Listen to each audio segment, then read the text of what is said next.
In this video, I'll show you how to add a Shopify theme to your store.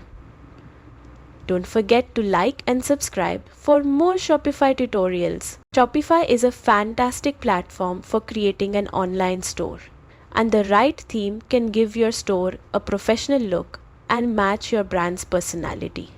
Start on your Shopify homepage. On the left-hand menu, click Online Store.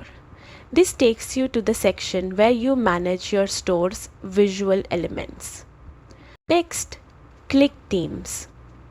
Here you'll see all available themes, including free Shopify themes and options to upload a custom theme if you have one. For most users, the free themes are perfect to get started. Scroll through the options, and when you find a theme you like, click Add. This adds it to your theme library, which stores all the themes you've selected for your store. The final step is to publish your theme. In the theme library, find your new theme and click Publish. This applies the theme to your store, giving it a fresh new look for your visitors. That's it.